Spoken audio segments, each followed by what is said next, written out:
Hi there, it's Nicole from Mama Elephant, and today I am showcasing the new Calli Letters Alphabet Stamp Set to create this custom greeting card.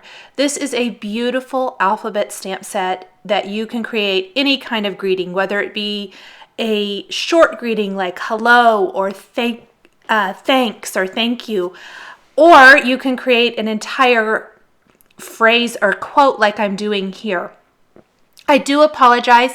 My head is going to be in the way a few times throughout this video since I'm trying to line them up as close as possible so that it looks like I am not missing any area in between letters for each word, so that it looks like it's a calligraphy type of font.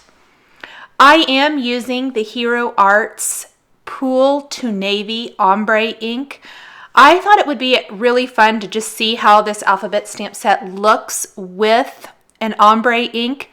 You get that nice kind of three-tone color effect going, and it just adds a little bit of interest. I think it would be so pretty in any of the different colorways that are available there.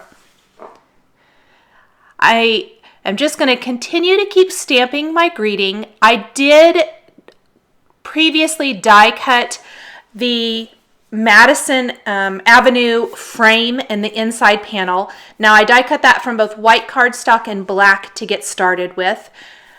That just kind of gave me a good baseline for exactly, how much room I had to stamp.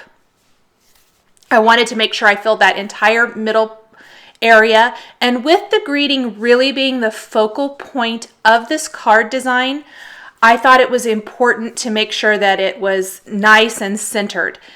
But I am going to try to add a few additional details that is going to add some interest to this card.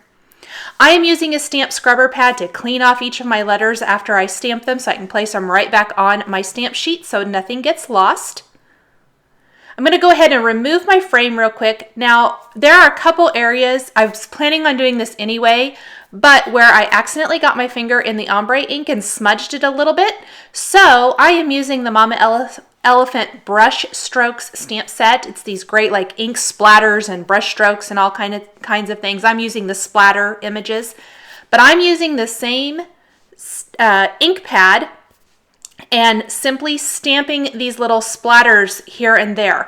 But I strategically placed them to cover up, especially that first one there I did on the right, where I had a little mark from where I got my finger in the ink and touched the paper. I didn't really want to go and re-stamp this whole phrase, so I just kind of disguised it. And plus, this is really going to add some interest to this panel. I think this would look beautiful added to a scrapbook page, or even framed. If you would trim a piece of paper to fit a frame, you could stamp a lovely phrase or quote or something in it and add it to your home decor. So just lots of great ways to use this besides in just card making.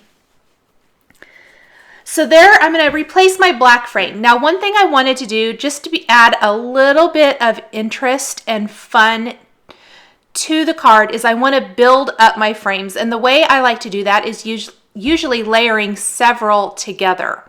So I am going to do that, and I'm going to show you that I'm going to add some color to those so that when you see this card from the side, it's going to have a lot of interest.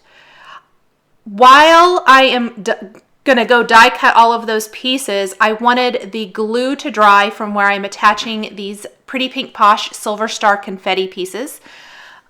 I love the addition of that. I thought it would give just a little sparkle and shine to the card design. So I'm adding those here and there using the Ranger Multi Matte Medium. It's going to be, I love this adhesive for attaching confetti and things simply because it dries clear. It's not going to be shiny, and it's just a great way to attach such teeny tiny little pieces to a project. I also thought I probably needed something else, so I'm going to add a few of the Pretty Pink Posh 4mm sparkling clear sequins here and there. I'm using the Zots Bling glue dots to attach these. I definitely could have used the multi-matte medium if I wanted to. I tend to like to use these glue dots whenever possible, simply because it's no liquid adhesive, so there's really no mess, and I don't have to wait for the adhesive to dry. Here is my card base, and what I have done is die cut a bunch of frames. I'm going to start with the white frame. This is just the frame that die cut when I cut that center panel piece, and it's going to basically just inlay that centerpiece that I stamped. Go ahead and replace that. And then I'm going to build upon this layer. And how I'm going to do that is I have 2 of each color, starting with my navy blue. They're all colors from that ombre ink pad, so they're all just going to kind of really complement the stamping. This is my darkest blue. All of the cardstock is from Lawn Fawn. It's from their rainbow cardstock pack. Then I've kind of got my aqua or tide pool type color here. I think it's Peacock is the name of this particular color. Go ahead and glue on my next 2 layers, which is going to be my lightest blue color. Again, just making sure I'm attaching them one right on top of another. Any of these would have been pretty to frame it up. I'm just partial to a black frame. I think it's just really striking. So I'm going to finish with my black cardstock frame.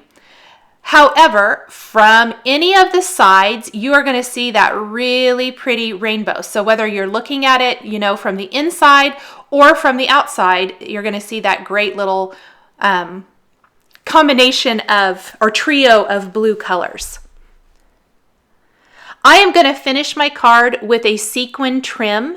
I'm using, again, the Ranger Multi-Medium. I'm just drawing a little line of glue, and then I've got this silver sequin trim that I'm going to place in between the stitching lines on that Madison Avenue frame. I'm going to work a little bit at a time using an acrylic block to hold down my sequin trim until the glue is completely dry. And that way I don't have to worry about it accidentally shifting or moving or making a gluey mess. So I'm just working really slowly all the way around. I'm going to slightly round this bottom corner. I should have probably started halfway through one of the sides. That would have been the preferred way to do it, but I did not. So I'm just simply rounding it around that corner, and I'm going to slightly overlap it when I get to that end with my other end. So again, just drawing the line a little bit at a time, gradually adhering my sequin trim and moving it around. And I like to use my acrylic blocks for lots of other things besides stamping. When that is all attached, my card is going to be finished. Thanks for watching this video showcasing the Mama Elephant Calli Letters stamp set. The supplies I've used are listed and linked below the video on YouTube. Here are a couple more Mama Elephant videos you might be interested in. Thanks for watching, and we'll catch you next time.